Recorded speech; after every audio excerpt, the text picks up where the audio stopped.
Hey guys, welcome to another episode of Ljs Garage.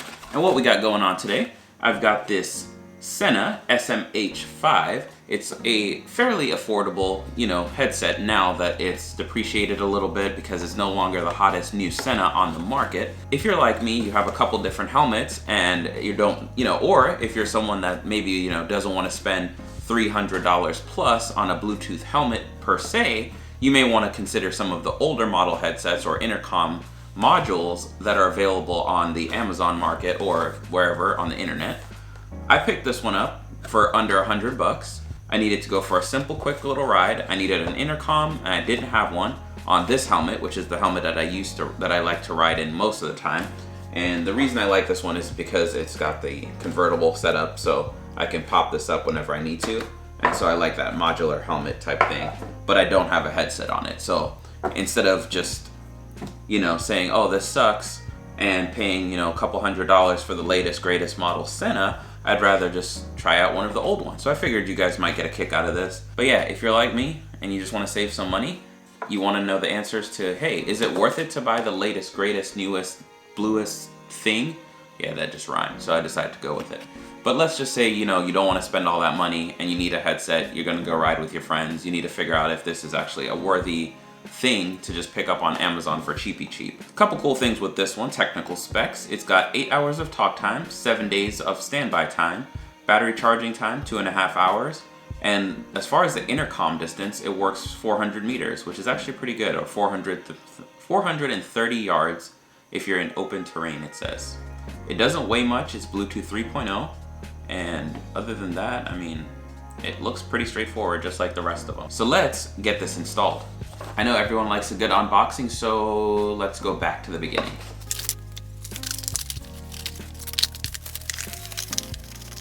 So what we've got, the SMH5, comes in a pretty nice box. And here you've got some features and specs. There we go. For those of you that don't know anything about Bluetooth, Bluetooth 3.0 is still very much relevant and still a good source of everything. So you don't have anything to worry about really when it comes to feeling like that. Pretty good packaging. Sena is pretty much like the name, the go-to. Whoop, that kind of popped out. So you got your user manual. Whoop, whoop, easy enough. Then you got your thing. You got the unit itself with the little joggy wheel. Slide those out of the way.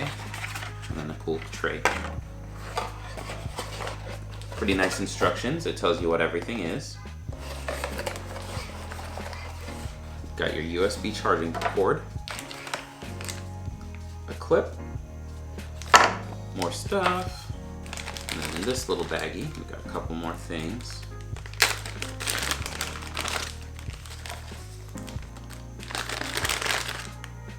Alright, well that's everything that you got, and that's everything that you need to install this bad boy. It does come with tools that you need, which is very convenient, very easy, and I like this already. So, let's get right into it.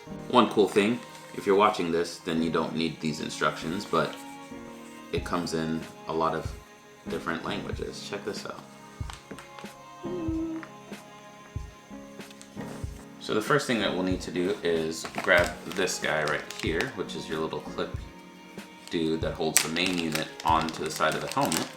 And then what this is going to be your Allen key guy, 3M adhesive lock, a couple other things.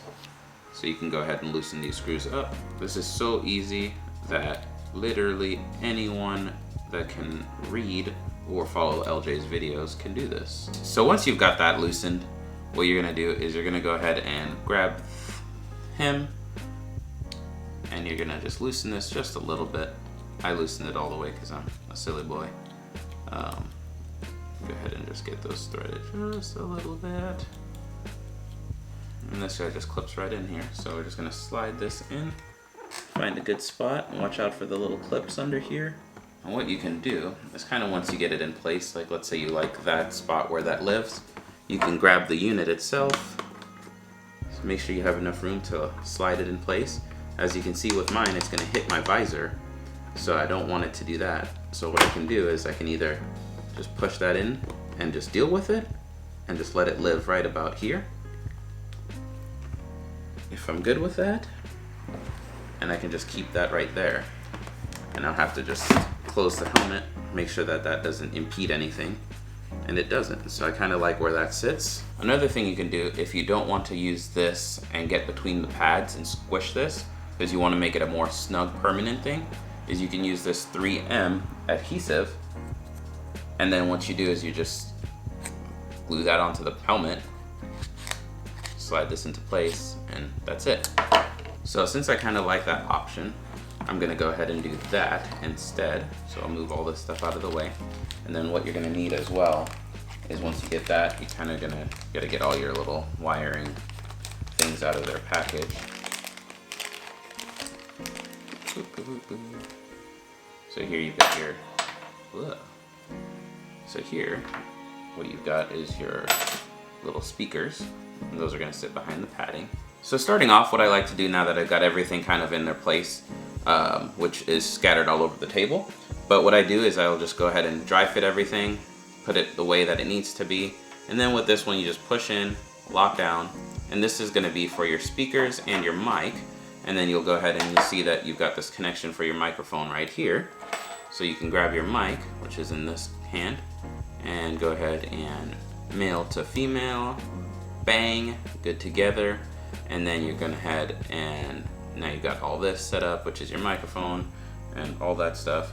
You can use this one if you like, or what I like to do is take this one away, and there's this very sleek and nice one. It's not as good as this one, because this one you can position in your mouth and make sure that people hear you. But this one you just go ahead and plug right in.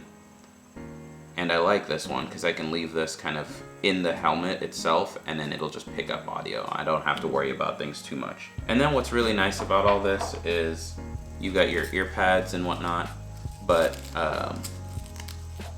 this is all Velcro, so you can put this where you need to. This is if you have a deeper ear hole in your helmet, you just go ahead and you can pop this on it. And then what they do, which is a really nice thing on their kit, is it's just got this 3M, and you can just put this on the back of it and then pop these right into place. So they're always good to go and ready to, entertain you. So we'll go ahead and we'll just kind of set everything aside for now. But that's pretty much it. That's everything in place. Unless you have cruise control, your right hand's always going to be doing something on the bike, so you'd want the controls on your left side. That's just my thoughts on everything, but you can do whatever you want. It's your life. Don't let me tell you how to live it. So I know I'm going to want this to live somewhere in here. I kind of decided roughly in this spot is probably where it's going to land. So what's going to happen is now I'm going to have to grab my speakers. I'm going to do the speakers first. But the longest one goes on the farthest side of where you're going to have everything. And then the short one is the side closest to you. So you're going to take this and you're going to just feed everything through the helmet. And again, you've got those little popping clips on the inside, so you can go ahead and just remove some of that liner to make it easy to work this around. And as you guys will see, like down in there, you do have like a little ear hole spot, so you're not shooting kind of blindly. And then you just go ahead and adhesive everything together. So I'm just gonna keep that in there. And then just like that. And if you don't need those little raised pads, then you don't need them, but you're allowed to put those in there if you feel like you're gonna need a little bit more. You wanna make sure you do all this like so you're comfortable. You don't want wires touching you while you're trying to ride and all that stuff, or your helmet fitting differently because you change the way that the pads kind of are routed. You wanna just make sure you get everything comfortable for you and what's gonna work for you. That's all that really matters. There's no real necessarily wrong way to do this. There are better ways, I guess you could say, but no wrong way. So I pretty much got everything like right about where I want it to live. So I'm gonna go ahead and basically secure everything down. I'm good with where things live. Alright, so fast forward, got this attached, and all I did was basically secure everything. Everything is where I kind of want it to live. Since this one's a modular and I don't always use a microphone, I've got my microphone sitting right there. and I can move it into the helmet later on, and then just kind of keep my modular from, you know, whatever. But this secures it, and I'm pretty sure I should have pretty solid audio. It's covered from the wind, and it's in a good spot. It'll be a little bit of an echo, and it won't be directly where my mouth is, but I think it'll work. And like I said, I fed all my wires through. Got everything tucked nice. Let me make this a little bit nicer.